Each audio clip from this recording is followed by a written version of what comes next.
మాట్లాడితే LG polymers గురించి మాట్లాడతావు. అరే ఎల్జీ పాలిమర్స్ సంఘటన జరిగిన వెంటనే నేను వచ్చేసాను అన్నాడు. అరే ఎల్జీ పాలిమర్ సంఘటన జరిగిన తర్వాత యాజమాన్యాన్ని ఎక్కడ పిలిపించుకున్నావు? నువ్వు సీన్ లోకి అసలు వెళ్ళేవా? ఎల్జీ పాలిమర్ సంఘటన జరిగిన ప్లేస్ లోకి జగన్మోహన్ రెడ్డి ఆ రోజు వెళ్ళాడా? అసలు మీరు ఒకసారి ఆలోచన చేయండి. జగన్మోహన్ రెడ్డి కనీసం ఆ ప్లేస్ లోకి వెళ్లకుండా ఎక్కడో హాస్పిటల్లో ఉన్న బాధితులను పరామర్శించి బయటకు వచ్చేసి యాక్చువల్ గా చనిపోయింది 15 మంది, స్పాట్ లో చనిపోయింది 12 మంది, 3 రోజుల తర్వాత ఒక 3 చనిపోయారు. 15 మందికి ₹1 పరిహారం అందజేసి ఆ లాస్ట్ లో చనిపోయిన 3కి కూడా ఈ రోజుకి కూడా ₹1 అందలేదు. తెలుసా మీకు? ఏదైతే కాంపన్సేషన్ ₹1 అనౌన్స్ చేశారో చాలా మందికి ఆ మృతులకి కూడా ఈ రోజుకి కూడా కాంపన్సేషన్ అందలేదు. 5 సంవత్సరాల పైన అయిపోయింది ఈ రోజుకి. మళ్ళా పైగా గాయపడిన వాళ్ళ గురించి, తీవ్రంగా గాయపడిన వాళ్ళ గురించి మాట్లాడతాడు. నా దగ్గర ఒక వీడియో కూడా ఉంది, మీరు చూస్తే ఇప్పుడు చేసేది ఒకటి మాట్లాడేది ఒకటి ఉంటుంది. అప్పుడు మాట్లాడితే అతని నోట్ నుంచే 25,000, 10,000, తీవ్రంగా గాయపడిన వాళ్ళకి 25,000 అంట, మామూలుగా గాయపడిన వాళ్ళకి 10,000 అంట.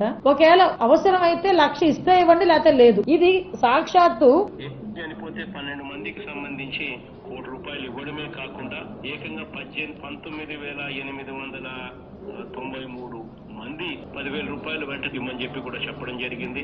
వాళ్ళు ప్రైమరీ ట్రీట్మెంట్ తీసుకున్నా కూడా వాళ్ళకు ఒక్కొక్కరికి ₹25,000 ఖచ్చితంగా ఇవ్వమని చెప్పి కూడా చెప్పడం జరిగింది. ఇది మేము మాట్లాడింది కదా, సాక్షాత్తు అప్పుడు సీఎం గా ఉన్న వ్యక్తి జగన్మోహన్ రెడ్డి గారు మాట్లాడిన మాట. అంటే ఇతను కాంపన్సేషన్స్ గురించి, ధర్నాల గురించి మాట్లాడతారు. తర్వాత ఏమైంది? ఎల్జీ పాలిమర్స్ కి సంబంధించి వాళ్ళ ఇన్సూరెన్స్ అమౌంట్ 150 కోట్లు. ఆ 150 కోట్లు ఎక్కడికి వెళ్ళినాయో, ఎవరి జేబుల్లోకి వెళ్ళినాయో ఎవరికి మనకే తెలియాలి. ఇంకొకటి, ఇమీడియట్ గా సూపర్ స్పెషాలిటీ హాస్పిటల్ అక్కడ కట్టేస్తానని చెప్పి ఒక పాడుపడిపోయిన ఒక స్కూల్ బిల్డింగ్ కూడా తీసుకుని దానికి ₹50 కోట్లు తీసుకుని 2 నెలల తర్వాత ఆ బోర్డు తిరగేసేసి ఇప్పటికీ కూడా అక్కడ హాస్పిటల్ లేదు, ఏమీ లేదు. ఇంతకు ముందు ఆ స్కూల్ లా అని చూపించిన అది అలానే ఉంది. ఇదిగో అది ఏదో కాదు, నేను విత్ ప్రూఫ్ చూపిస్తాను. ఇది ఓల్డ్ స్కూల్ బిల్డింగ్ ని తీసుకొచ్చి హాస్పిటల్ కింద కన్వర్ట్ చేస్తున్నామని 2 బోర్డులు పెట్టి సూపర్ స్పెషాలిటీ హాస్పిటల్ అని ₹50 కోట్లు, లిటరల్లీ ₹50 కోట్లు తీసుకుని ఈ రోజుకి కూడా అక్కడ హాస్పిటల్ లేదు. వీళ్ళు నైతికత గురించి, అదే విధంగా కాంపన్సేషన్స్ గురించి కూడా మాట్లాడతారు.